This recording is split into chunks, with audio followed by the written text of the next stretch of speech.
네, 안녕하세요. 잡매거진의 김태진입니다. 요즘 청년들에게 가장 큰 관심사 뭐니 해도 이 취업이겠죠? 여러분들 굉장히 정신없는 그런 시기를 보내고 계실 것 같은데 그렇다고 해서 너무 도서관에만 앉아 있는 건 아닌지 그리고 또 집구석에만 처박혀 있는 건 아닌지 조금 걱정이 됩니다. 한 번쯤은요, 이 창밖이나 주변을 좀 둘러보시면서 스스로 또 여유를 찾으시는 것이 참 중요할 것 같습니다. 계절이 어떻게 바뀌어가는지도 보시는 게 중요하겠죠. 좀 더 넓은 마음으로 생각을 한다면은 주변을 한번 돌아보는 이 몇 분, 이 몇 초의 시간이 굉장히 헛되지 않을 거라는 생각을 가져봅니다. 자, 금요일 오늘 잡매거진 취업 토크 잡담으로 꾸며보도록 하겠습니다. 여러분들이 굉장히 좋아하시는 코너죠. 오늘 함께해 주실 잡담꾼 6분을 소개해드리도록 하겠습니다. 먼저 취업에 관해서 누구보다 진지한 남자, 홍기찬 컨설턴트. 안녕하세요. 안녕하세요. 그 현기차 자소서 마감 이제 끝났고요. 월요일 날 이제 삼성 에세이 마감이 있을 거예요. 그래서 주말에는 어디 좀 태진 씨 말씀대로 어디 둘러보지 마시고요. 자소서 열심히 좀 쓰셨으면 좋겠습니다. 네, 좋습니다.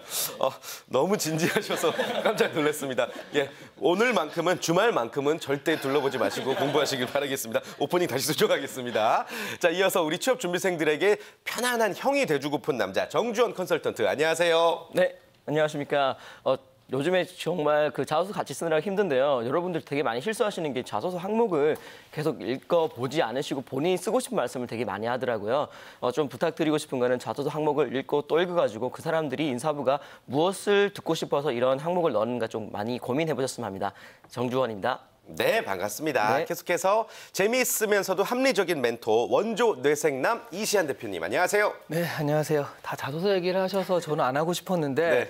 하셔야죠. 예. 네, 사실 자소서 시즌이거든요. 네. 제가 어떤 언론사랑 계약을 해서 하루에 하나씩 칼럼을 분석하는 칼럼을 내기로 해서 네. 좀 쓸데없는 짓을 했다 싶은 게 저도 진짜 취준생 못지않게 밤마다 자소서 쓰고 있거든요. 요즘에. 그 자소서의 분석 기사를 쓰고 있는데 그래가지고 정말 취준생의 마음이 이거구나. 해도 20개, 30개가 끝이 안 보이는 거죠. 그래서 이제 정말 취준생의 마음을 공감하고 있습니다. 네. 오프닝을 다시 수정하도록 하겠습니다. 예. 여러분들 먼 산을 바라봤을 때 남들은 한 걸음 더 앞서 나갈 수 있다는 사실을 명심하시면서 오늘도 열심히 또 취업 준비 매진하시길 바라겠습니다. 자, 이어서 또 늦은 휴가에서 돌아왔습니다. 우리 앵캐스터 강주리 씨, 안녕하세요. 네, 안녕하세요. 강주리입니다. 한 주 빠졌는데 정말 너무나도 그리웠습니다. 네, 마스코트가 빠져서 서운하셨죠? 오늘 함께하도록 하겠습니다. 네, 많은 분들이 빠진 줄도 모르고 계실 것 같다는 생각이 드는데 자, 아무튼 제가 오늘 직접 말을 해야 아시니까. 오늘 활약 기대해 보도록 하겠습니다, 주리 씨. 자, 이어서 지금 요즘 한창 바쁜 시기를 보내고 있습니다. 우리 취준생 최윤선 양, 안녕하세요. 네, 안녕하세요. 네, 오늘은 취준생으로 소개를 해주셔서 뭔가 다행인가 싶기도 하고 제가 좀 초췌해요, 지금. 취준생의 마음이 너무 뭔지 제가 직접 체험하고 있는 최윤선입니다. 그래요. 우리 취준생들이 지금 얼마나 힘들어하고 멘붕에 빠져 있는지 표정만 봐도 알 수 있을 것 같습니다. 그러나 한 시간 재밌게 즐겨주시길 바라겠고요. 이어서 복학생입니다. 중대방송국 강민우 기자, 안녕하세요. 네, 안녕하세요. 취업 설명회 같은 거 이제 일부러 좀 다니면서 취업 분위기 좀 느껴보고 있는 복학생 강민우입니다. 네, 반갑습니다. 자, 이렇게 6분과 함께 오늘 다양한 이야기 그리고 또 재미있는 시간 한번 보내보도록 하겠습니다. 첫 번째 주제부터 먼저 살펴보도록 하겠습니다. 우리 주리 씨가 첫 번째 설문조사 주제, 설문조사는 2부죠. 네, 오늘 주제 1부 주제 바로 소개해 주시길 바랍니다. 네, 학문의 상아탑이란 말은 옛말이 됐고 고액의 등록금과 생활비에 허덕이면서도 취업이나 미래에 대해선 오로지 본인이 책임져야 하는 곳, 바로 대학입니다. 너무 비관적인 표현일진 모르지만 요즘의 대학을 보는 관점은 이렇답니다. 그런데도 우리나라의 대학 진학률은 80%가 넘습니다. 우린 대체 무엇 때문에 왜 대학에 다니는 걸까요? 그것을 알아보겠습니다. 네, 오늘 1부에서 이 대학교에 관한 이야기 나눠보도록 하겠습니다. 좀 어법에는 안 맞지만 그 유행어로 표현을 하자면 이제 왜 때문에 우리가 왜 때문에 대학을 다니는가에 대해서 한번 이야기를 나눠보죠. 우리 지금 대학생들한테 얘기를 먼저 들어보죠. 민우 군, 우리가 대학교에 왜 다니고 있는 걸까요? 왜 때문에 다니는 걸까요? 너무 질문이 도전적이야. 넌 도대체 왜 다니니? 이런 것 같은데. 저도 매일 아침에 이제 등교를 할 때 저한테 대묻고 하는 그런 질문이긴 한데 사실 뭔가 이렇게 저뿐만이 아니라 제 친구들 물어보면 뭔가 대학이 하나의 약간 당위성처럼 여겨지고 있는 것 같아요. 예, 그러니까 그냥 대학을 다른 이유가 없어요. 대학에 가야 되는 이유가 대학에 간 이유 뭐 이런 그냥 계속 돌고 도는 그런 이야기 같아요. 그래서 이거 사실 제가 이제 고등학교 때라든지 예전에 이제 대학을 준비할 때 돌아보면은 대학을 진학하는 거 외에 다른 걸 생각할 수가 없었어요. 지금 생각해 보면. 그러니까 뭐 이거 말고 내가 다른 뭐 특성화 고등학교를 가겠다. 그래서 내가 뭐 다른 걸 생각하겠다 이게 아니라 일단 대학에 가고 나서 그 다음에 생각하자. 애초에 그 단계에서는 뭔가 제가 대학 이후의 삶을 그냥 대학을 가지 않고서는 생각할 수 없는 그런 단계였거든요. 그래서 아마 저뿐만이 아니라 대부분 다 그렇게 대학을 진학했을 거라 생각하고 그러다 보니까 그런 어떻게 보면 되게 쉽게 나올 수 있는 답인데도 불구하고 아무도 답하지 못하는 그런 질문이 되는 것 같습니다. 맞습니다. 윤선양에게도 같은 질문을 좀 드려볼게요. 어떤 대학을 다닌 이유에 대해서 생각해 본 적이 있나요? 네, 저는 사실 저도 딱히 생각이 없었다가 그냥 당연히 가야 되는 것이라고 여겼는데 이제 오늘 이제 대본을 받고 생각을 해봤어요. 네. 그랬더니 좀 중요한 것은 역시 취업 때문에 사람들이 대학교에 가지 않을까. 고등학교 때부터 너는 좋은 대학교를 가야 나중에 네 인생이 핀다. 이렇게 귀에 못이 박히게 듣잖아요. 그래서 고등학생들은 대학이라는 한 목표를 위해서밖에 노력할 수가 없게 되고 또 그다음에 대학을 안 가면 또 너 어떻게 살 수 있겠냐 이런 주위의 말들 때문에 그러니까 따지자면 사회적 시선 때문에도 대학을 가지 않을까 싶어요. 그리고 좀 정확한 이야기를 좀 해주신 것 같습니다. 다른 분들의 이야기도 한번 들어보겠습니다. 실제로 지금 대학생들이 생각하는 대학에 다니는 이유 조사 결과를 발표해 주실까요? 네, 현재 대학에 재학 중인 학생들을 대상으로 좀 질문을 던져봤습니다. 자신이 대학 교육을 받는 이유가 뭔지 좀 물어봤는데요. 1순위를 차지한 게 34.3%로 역시나 취업이 1순위였습니다. 그 뒤를 이어서는요. 학벌이 21.8%를 차지했고요. 학문 탐구와 가치관 형성이 그 뒤를 이어서 나란히 차지를 했습니다. 그리고 다들 가니까 부모님의 권유 등 솔직한 답변도 있었다고 합니다. 그래요. 뭐 여러 가지 이유가 있는 것 같은데 이번엔 좀 우리 전문가분들의 이야기를 들어보겠습니다. 이 중에서 가장 최근에 대학을 졸업하신 분이 우리 정주원 컨설턴트시죠? 네, 아마 그런 것 같습니다. 예, 네. 먼저 이야기를 좀 들어보죠. 과거와 비교해서 요즘에 대학에 대해서 좀 어떤 생각을 갖고 계신지요? 그러니까 저는 이제 대학교 들어갈 때 그 캠퍼스의 낭만이라고 해가지고 우리 선배님들께서 기타도 치시고 같이 도시락도 까먹고 이런 생각으로 들어갔었는데 이제 IMF가 지나다 보니까 동방이라는 것들이 되게 활성화가 안 돼 있더라고요. 그래서 이런 이유가 좀 뭐 때문일까, 왜 때문일까 고민해봤는데 약간 대학교가 취업사관학교로 조금 변했기 때문인 것 같아요. 그래서 뭐 대학교 자체가 취업이라는 걸 되게 중요하게 이야기하다 보니까 학생들도 자격증 공부를 하고 대외 활동들을 하고 이런 것들이 문제가 되니까 전체적으로 조금 뭐 동아리들도 마케팅이라든지 경제에 관련된 동아리, 뭐 제가 했던 뭐 운동 동아리는 되게 비활성화가 많이 됐더라고요. 그래서 조금 안타까웠죠. 그래도 저는 술 마시고 놀았습니다. 네. 그래 아무튼 대학의 그 로망 이런 부분을 좀 많이 기대했었는데 생각만큼 달랐다라고 생각하시는 것 같고 그 다음에 대학을 또 최근에 졸업하신 분이 아마 홍기찬 컨설턴트시겠죠? 저는 대학원에 다녔기 때문에 비교적 최근입니다. 그래요. 어떻게 생각하세요, 홍 쌤? 예. 다른 대안이 없죠, 사실요. 그러니까 우리가 중학교 졸업하면 고등학교를 가듯이 물론 뭐 실업계 고등학교 시스템이 우리나라가 갖춰져 있긴 하지만 그 비중이 그렇게 크진 않고 사회적으로도 그러니까 청년들한테 다른 선택지는 없어요. 그러니까 고등학교를 졸업하면 당연히 대학에 가야 된다는 게 우리 사회의 통념이고 문화고 또 다른 창로를 열어놓던 비중들이 좀 줄어들거든요. 그래서 저는 좀 최근에 대조양, 그러니까 지금 대우조선 같은 경우에는 이제 고등학교 졸업한 친구들을 이제 취업을 통해서 교육을 시키고 학점도 이제 받고 교양교육까지 좀 같이 시키고 있거든요. 그래서 그런 좀 다른 선택지들이 좀 많아져야 되는데 우리나라는 좀 전통적으로 선택지가 좀 없지 않을까. 그렇죠. 통로가 좀 하나니까 학생들이 또 글로 몰릴 수밖에 없고 저 또한 예전에 그랬었고요. 그렇군요.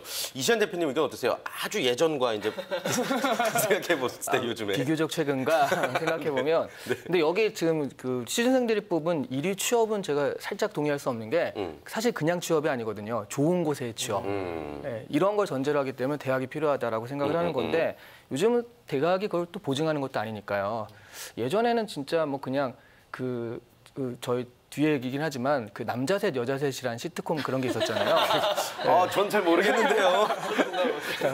네, 그걸 볼 만큼의 나이를 넘어섰었군요 그때. 근데 남자셋 여자셋 같은 경우가 대학생들을 정말 많이 망쳤어요. 대학에 가면 저렇구나. 맞아요. 이거 어떻게 알지 내가? 어떻게 알지? 대학에 가면 다 자기 살 빠지고 다 남자친구 여자친구 생기고 재밌게 막 치킨 먹고 이럴 줄만 알았죠. 저렇게 놀러 다니면서 노는구나 이렇게 생각을 해가지고 대학에 가면 저런 게 펼쳐지겠지 뭐 이런 어떤 로망들. 그런 그 외국 미드나 이런 데 보면 그때 프렌즈도 한참 하고 그랬을 때 저런 식의 생활이 대학 생활 뭐 이런 것들이 좀 있었기 때문에 많이 갔었는데요. 가다 보니까 사실 그게 안 맞거든요. 그러다 보니까 학생들 같은 경우에는 사실 취업 때문에 온 것도 아니고 뭐 그런 어떤 로망이 균형이 깨지고 저는 그때 대학의 역할은 사회화 역할이었다고 봅니다. 그러니까 사실 여태까지 우리가 고등학교 때까지는 부모님의 품 안에서 그 많은 것들을 이제 좀 그분들이 책임을 졌다면 대학에서는 그래도 반 정도 내가 책임을 져가면서 이런 것들을 실습해보는 그런 정도의 기능을 여태까지 하지 않았나 뭐 그렇게 생각을 해요. 네, 아무튼 이 대학에 대한 로망과 현실이 다르다는 것을 많이들 깨닫고 있고 또 그리고 어떤 인생의 당연한 코스처럼 많이들 여기고 있습니다. 취업을 위해서도 그렇고요. 그렇다면 저희가 예스 올 노 토크를 통해서 좀 더 속 깊은 이야기를 한번 들어보도록 하겠습니다. 어제 저희 방송 보신 분 계신가요, 잔매고진? 죄송합니다. 다들 본인 요일만 신경 쓰시죠. 네. 어제 사실 그 국제기능올림픽 대회에서 자랑스러운 종합 우승을 차지한 우리나라의 그 대한민국 대표 선수단 분들이 생방송으로 출연을 하셨어요. 이분들 같은 경우는 그 대학의 진학의 뜻을 두기보다는 어떤 기술을 먼저 선택을 해서 좀 좋은 활약을 지금 펼치고 있고 만족스러운 삶을 살고 있는 것 같은데 그런 의미에서 한번 질문을 드려보도록 하겠습니다. 아무리 주위에서 뭐라 한들 아무리 그래도 대학은 가야 한다. Yes or no 들어주시길 바랍니다. 대학은 무조건 가야 한다. 하나, 둘, 셋. 노가 한 표 나왔습니다. 예, 우리 윤선 양. 예. 제가 취업 때문에 힘들어서 그런가 봐요. 아니 사실 이제 네. 질문을 보고 생각을 해봤는데 대학에 지금 가는 사람들이 굉장히 많잖아요. 네, 네. 그렇다고 해서 좋은 곳에 취업하는 사람은 한정되어 있고 그렇다 보니까 이제 뭐 민욱은 친구 얘기도 그렇고 기술을 배워서 잘 먹고 잘 살 수 있다. 이제 기술을 배우는 것이 조금 특이 케이스가 된 시대가 됐다고 생각이 되어서 이제 그런 걸로도 잘 먹고 잘 살 수 있으니까 굳이 사람들 아웅다웅 이렇게 다투고 있는 대학교에 진학을 해야 될까라는 생각이 들더라고요. 그러니까 지금 너무 힘든 나머지 다른 쪽의 길도 지금 생각하고 있는 거죠. 네. 그렇죠. 어떤 기술을 배우고 싶어요, 만약에 배운다면? 진짜 뭐 요즘 한창 뜨고 있는 요리를 배운다든지 그런 식으로 다른 방향을 모색해 볼 수 있지 않을까요? 윤선 양 어디 대학교 다니고 있죠, 지금? 저 지금 중앙대학교 다니고 중앙대. 있습니다. 예, 네. 알겠습니다. 우리 자랑스러운 동문들에게 한마디 할까요? 저희 동문들할게요? 네. 여러분 그래도 중앙대학교는 좋은 대학교입니다. 그리고 다니고 있으니까 자부심을 갖고 뜻을 열심히 세우시길 바랍니다. 그래요. 지금 뭐 학교냐 뭐 학교가 아니냐에 대해서 여러 가지 생각을 지금 하고 있는 힘든 시기라고 생각이 들고 다들 예스예요. 예, 아무리 그래도 대학은 가야 된다. 우리 주리 씨 얘기 한번 들어볼까요? 저는 체대 나왔죠? 네. 네. 네, 저는 체대 나왔습니다. 네.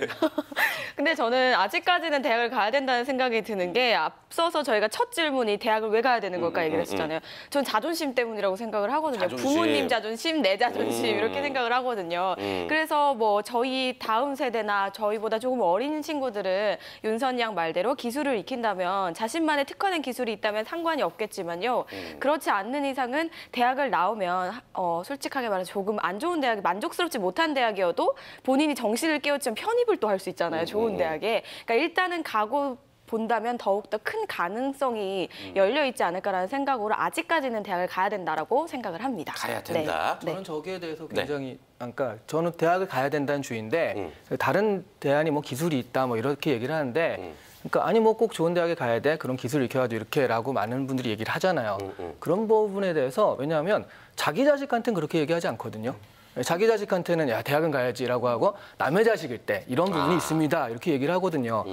당장에 이번에 곧 추석이죠. 추석인데 추석 같은 경우에 뭐 친척들이 모였어요. 그러면 고2짜리 고3짜리 보면 원하죠 하는 얘기가. 공부 잘하고 있어? 네. 뭐 대학 뭐 어디 갈지 결정했어? 이렇게 얘기를 한단 말이죠. 이런 식으로 물어보는 어른은요. 이번에 뭐 너 대학 갈 거니?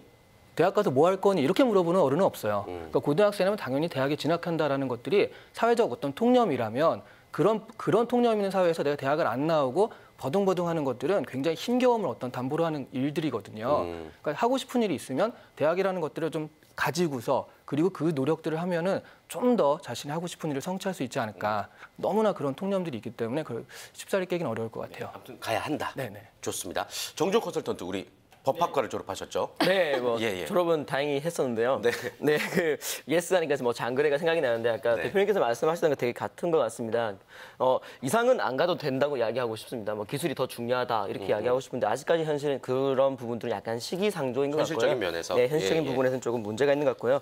예, 우리 부모님도 당연히 가라고 말씀하신 것처럼 그 대학을 간다는 건 저는 기회의 차이라고 보거든요. 그래서 기회 폭이 넓어지고 그다음에 그런 사실 지금의 현재 가지고 있는 그 현재 장벽이라는 생각이 단순하게 이런 편견들을 깨는 건 쉽지 않기 때문에 저도 제 아들은 갔으면 좋겠다는 생각에 예스를 들었습니다. 그래요. 네. 지극히 어떻게 보면 현실적인 생각이신 거고. 네. 네네. 홍쌤께서도 예스 드셨고요. 저는 제가 예전에 삼성에 있을 때 임원분들하고 같이 좀 많이 뵀었는데 보면 그 상고 출신이나 공고 출신으로 임원 다시는 분들은 삼성 같은 경우 굉장히 많아요. 그런데 그분들도 그러니까 어느 정도 그 최고 정점까지 올라서신 분들이고 굉장히 바쁘신 분들인데 시간을 통해서 뭐 이렇게 방통대 학위 같은 것들을 꼭 취득을 하세요. 결국엔 그분들한테 그 학위는 전혀 의미가 없거든요. 솔직한 이야기로. 근데 그런 분들, 그러니까 포지션을 이미 지금 확고하게 굳히신 분들도 학위가 필요한 게 대한민국의 거지 같은 현실이거든요. 그래서 저는 뭐 그런 분들도 그렇게 좀 돌아가고 있는데 여러분들이 고등학교를 졸업하고 나서 물론 사회 진출할 수 있지만 장기적 관점에서 너무 좀 힘든 게 안타까운 현실입니다. 그래서 저는 뭐 안타까운 마음은 있지만 저도 일단은 좀 가는 게 좋지 않을까. 한국인이라면 좀 그런 생각 갖고 있습니다. 어쩔 수 없는 부분이 분명히 존재하죠. 예. 민우 군도 이제 예스를 들었어요. 예. 그건 좀 대학 생활이 힘들기 때문에 유선 양이랑도 같은 생각을 할 수도 있을 것 같은데 사실은 어때요? 그러니까 뭐 저도 이제 뭐 선배들이라든지 네. 당장 뭐 동기들 이제 취업 준비하면서 다들 힘들어하는 거 워낙 많이 보고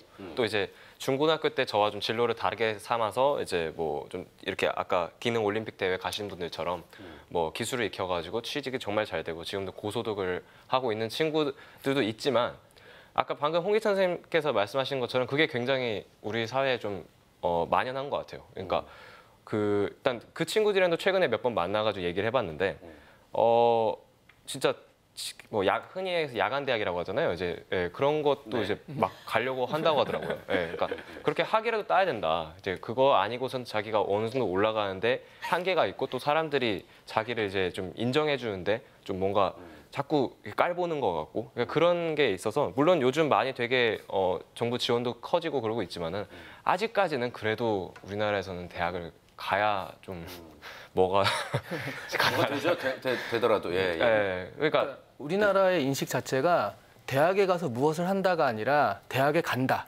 이거 자체가 목적이 되어 있기 때문에 이 부분에 대한 어떤 당위를 가지고 있기 때문에 여기에 대해서 전제를 의심하기가 좀 힘든 것 같아요. 그렇습니다. 우리 여러 패널분들 얘기 나올 때마다 정말 깜짝깜짝 놀랄 정도로 아주 멋진 말들이 많이 나오고 있는 것 같습니다. 정말 놀라시더라고요. 네. 자, 대학을 평가하는 기준도 분명히 있습니다. 외부에서 이제 대학을 평가하기도 하고 학생들 스스로가 대학을 평가하는 기준이 이랬으면 좋겠다라는 이야기도 있긴 한데 요즘 대학을 평가하는 기준이라고 그러면 뭐가 있을까요? 저도 정말 궁금해요. 그러니까요. 네, 대학을 어떤 어떻게 해서 평가를 취업률로 평가를 해야 되나요? 어떻게 생각하세요?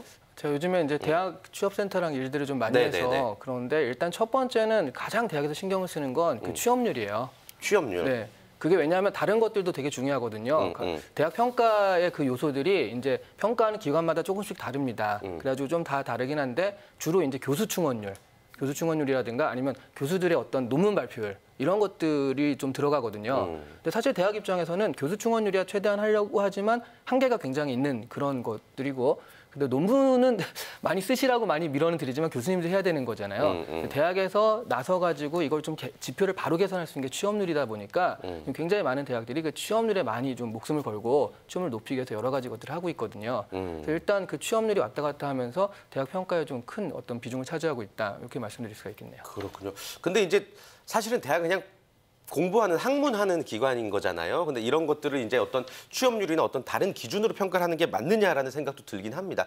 홍 쌤 의견은 어떠세요? 그러니까 평가하는 잣대가 두 가지죠. 그러니까 우리 사회 발전에 있어서 학문적인 부분에 한 버팀목이 되는 게 작금의 대학이고요. 또 하나는 이제 교육기관이기 때문에 인재를 배출하는 기관이 되겠죠. 그러니까 인재 배출의 관점에서 실업률을 평가하게 되는데 이 잣대 기준이 좀 객관적이지 않다 보니까 문제점들이 굉장히 많아요. 그러니까 저는 학생들 만나보면 대학 취업센터하고 이제 상의를 하다 보면 대학 입장에서는 취업률을 높여야 되거든요. 취업률의 기준은 취업의 질하고는 좀 그렇게 상관성이 높지 않아요. 그러니까 고용보험만 들게 되고 일자리를 얻게 되면 취업이 되고 대학의 취업률이 올라가거든요. 그러니까 물론 양적인 측면도 안 중요할 수는 없겠지만 질의 측면도 굉장히 중요한데 이런 것들은 객관적으로 평가가 어렵고요.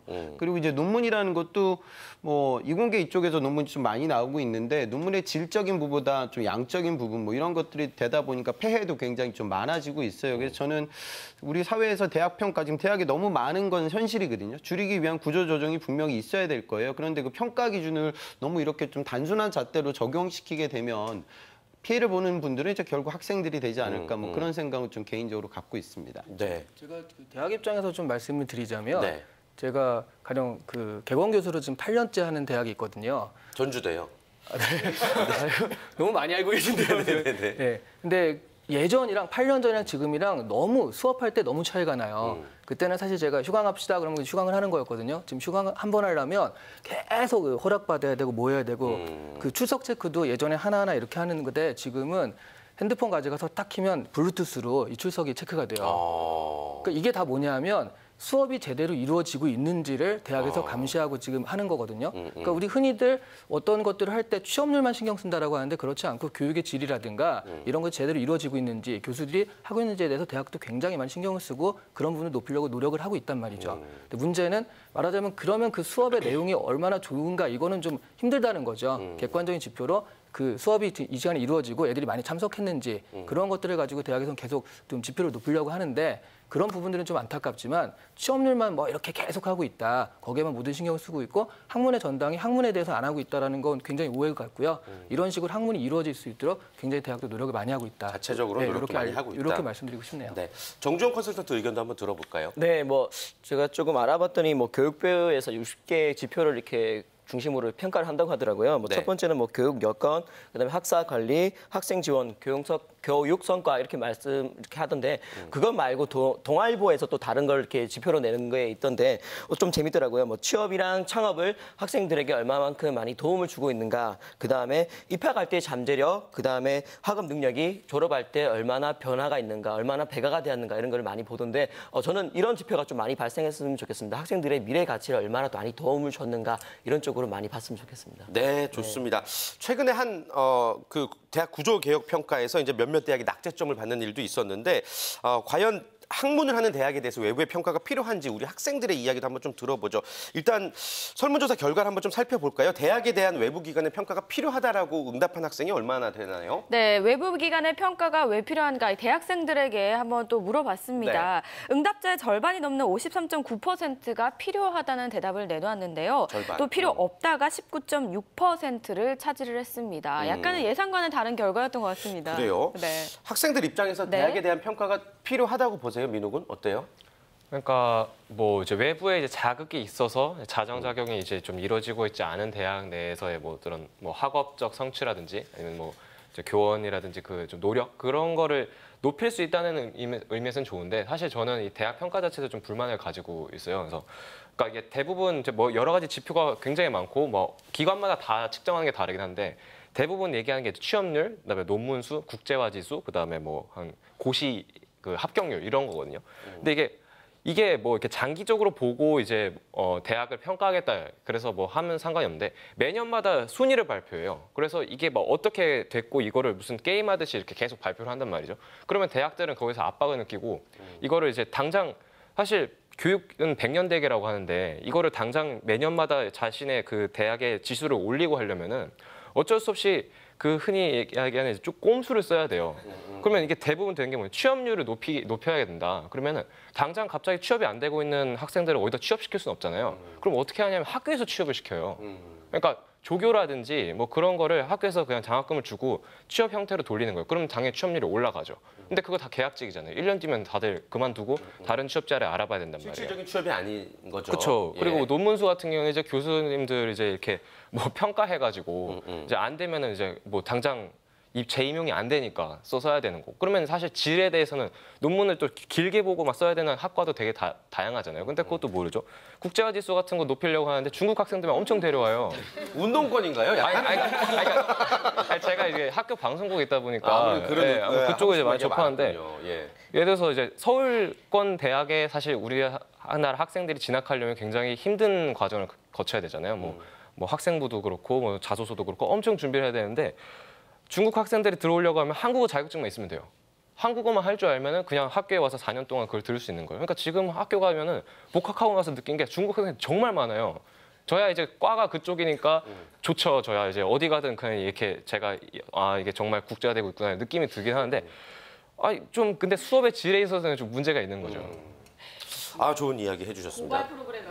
근데 이제 또 대학 관계자처럼 지금 나와서 그 얘기를 하는데 그래서 안 좋은 점도 있지만 좋은 점도 굉장히 많아졌다는 거죠. 예전에 이른바 콩나물 교실 교수님 한 명에 막 100명, 200명, 300명 몰아넣고 하는 강의는 요즘은 거의 없어요. 그러니까 교수 충원율이 좀 어쨌든 시간 강사나 뭐 그런 것도 많지만 어쨌든 교수 충원이 높아졌기 때문에 그런 것들이 있고요. 예전에 비해서 장학금 지급률도 굉장히 높아졌다는 거죠. 그런 것들이 어떤 지표 안에 들어가는 것들이라 대학에서 신경을 쓸 수밖에 없는 거고요. 그런 어떤 혜택들은 분명히 있거든요. 예전에 비해서. 그래서 좋은 점도 있고 나쁜 점도 있다라고 그건 말씀드리고 싶네요. 좋습니다. 그렇다면 얘기 나온 김에 우리 학생들이 그 대학에 관련해서 이제 어떠한 평가 방식을 원하는지에 대한 그 전체적인 조사 결과를 듣고 좀 이야기를 나눠보겠습니다. 어떻게들 이야기하던가요? 네, 지금 당장은 아니더라도요. 먼 미래에 학생들이 생각하는 대학을 평가하는 기준에 대해서 조금 알아봤는데요. 좀 지금과는 많이 다른 얘기들이 나왔습니다. 가장 많은 답이 교수와 학생 관계, 그리고 다음으로는요 학문적 탁월성과 이 대학의 사회적 기여도도 순위에 나타났고요. 뒤이어서는요 교육 프로그램의 창의성, 그리고 인간 교육과 마지막으로 강의의 질적 우수성과 졸업 후 인맥 등으로 순위가 나타났습니다. 네, 이제 우리 학생들이 이야기한 대학의 평가 요소가 이러이러한 거였으면 좋겠다라고 이제 조사 결과를 좀 발표를 해드렸습니다. 윤선양 이야기도 한번 들어볼게요. 아까 못 들어봤잖아요. 네. 대학을 평가하는 기준이 뭐이길 바래요? 저는 사실 대학이 취업 사관학교가 된 것이 너무 안타깝게 생각하는 일인으로서 네. 이제 학문적 탁월성이 정말 중요하다고 생각해요. 대학도 하나의 그 배움의 기관인데 내가 이제 나는 학생이니까 공부를 더 하고 싶다 해서 대학교에 들어간 거잖아요. 근데 사실 그 학문적 질이 그렇게 높다고 여겨지지 않아요, 사실. 제가 열심히 안 하는 건지 모르겠지만. 네. 그겁니다. 그리고 사실 아까 이시안 대표님께서 콩나물 교실이 없어졌다고 하시는데 요즘 교수님들 말씀 들어보면 아니 내 강의에 80명이나 들어 이걸 어떻게 해? 라고 말씀하시는 분들도 꽤 계세요. 그리고 제가 지금 듣고 있는 수업 중에도 108명이 한 교실을 써야 되는 그런 수업도 있고요. 네, 그렇다 보니까 콩나물 교실 같은 건 아직 개선이 멀지 않았나 싶고 일단 학생 수가 많으면 진짜 집중이 잘 안 되거든요. 딴 때 이렇게 보면은. 그래서 저는 일단 교육의 질을 위한 그런 평가가 좀 시급하다고 생각합니다. 네, 네, 좋습니다. 뭐 여러 가지 좀 대학을 평가하는 기준에 대해서 좀 이야기를 나눠봤고요. 근데 뭐 그렇다고 해서 뭐 평가를 어떻게 하느냐에 따라서 대학을 다니냐 안 다니냐 여러분들이 결정할 것 같지는 않습니다. 여러분들의 생각과 결정에 좀 영향을 주는 요소들이 분명히 있을 텐데 뭐 부모님이 될 수도 있겠고요. 관련된 조사 결과 보고 또 이야기 나눠볼게요. 네, 지금의 청년들에게는요 아무래도 학교 교육이 자신의 인생에 그렇게 큰 도움이 되는 것 같지가 않습니다. 대학생들에게 자신에게 가장 큰 영향을 주는 요소가 어떤 건지 좀 설문조사를 진행을 해봤는데요. 1위를 차지한 게 주변 사람들이 57%로 압도적으로 높았습니다. 뒤이어서 순위를 살펴보시면요. 미디어와 책, 그리고 여가 생활과 종교 활동, 또 학교 교육 순으로 나타나는 것을 알 수가 있습니다. 예, 미디어가 2위라는 네. 게 좀 놀랍기도 하고 이래도 되나 싶을 정도로 예, 좀 안 어울리는 책임감 같은 것도 막 느껴지고 막 이렇습니다. 자, 아무튼 제가 생각하기에 미디어가 1위예요. 1위. 네, 왜냐하면 주변 사람들이 얘기를 해주는 건데 결국엔 미디어인 그 거죠. 주변 사람들 소스도 결국엔 미디어거든요. 그래서 뭐 자기 좀 체험을 무섭다. 얘기하는 것도 있지만 예. 그걸 보면서 야 이렇대더라라고 얘기하는 그런 구전인데 결국 소스를 보면은 결국 미디어 쪽에서 많이 나오는 것 같아요. 알겠습니다. 자, 대학이 일단 그 인성교육 학문의 전당으로 돌아오기 위해서 어떤 노력을 기울여야 될지에 대해서 우리 선생님들 이야기를 들어보면서 좀 마무리 짓는 게 맞을 것 같습니다. 뭐 결국에는 또 취업을 잘해야 되는 게 저희 방송의 어떤 목표이기도 하긴 한데 사실은 대학이 좀 어떤 교육기관으로서의 순기능적인 역할을 수행하기 위해서 어떠한 노력이 더 필요하다고 보시는지 한 말씀씩 전해 들어보겠습니다. 홍기찬 컨설턴트부터요. 글쎄요, 좀 전략도 나뉘어져야 될 것 같아요. 이번에 삼성에서 서류 전형이 직무적합성 평가거든요. 그러니까 뭐냐면 공대생들은 전공 과목 열심히 많이 들었던 친구들, 또 어려운 과목 위주 들었던 친구들한테 기회를 준다고 했어요. 그러니까 공대생들의 실력을 제대로 볼 수 있는 가늠자는 될 수 있겠지만 아까 이야기했듯이 공대생들도 뭐 인문학 수업도 듣고 뭐 경제, 뭐 본인들이 넓은 학문들을 누릴 수 있는 게 대학의 좀 특권이기도 한데 그런 부분들이 줄어들고 있는 것도 사실입니다. 그래서 저는 좀 밸런스를 맞추기 위한 노력도 있어야 될 것 같아요. 그러니까 대학이라는 건 넓은 지식인을 양성하기 위한 집단이잖아요. 그 덧대어서 또 어려운 부분이 될 수 있지만 직무 전문성을 키워주는 것도 당연히 대학의 역할이 될 거예요. 그래서 이 두 트랙을 좀 같이 우리가 찾아가기 위해서 사회도 그렇고 대학도 그렇고 학생들도 그렇고 좀 같이 노력을 해야 될 좀 어려운 문제가 되지 않을까 싶습니다. 싶습니다. 네, 맞는 말씀인 것 같습니다. 정주호 컨설턴트도 한 말씀 해주실까요? 네, 요즘에 가장 각광받고 있는 학문이 유전자 공학이랑 뭐 생명공학 이런 걸로 알고 있는데요. 이런 것들이 과거에 있던 그 농업대학교에서 제가 출발된 걸로 알고 있습니다. 그래서 기초학문이랑 응용학문을 조금 우리가 좀 조화를 줘야 되지 않을까 이런 생각을 하고 있고요. 좀 지금 당장 앞에 있는 것들을 집중하기보다는 미래를 예측하고 그 미래에 맞게 인재를 키우는 것들을 좀 대학들이 조금 많이 집중했으면 좋겠습니다. 네, 좋습니다. 이시안 대표님도 짧게 한 말씀 해주실까요? 짧게요? 네네. 어려운데. 모자 토크 정도? 잘합시다.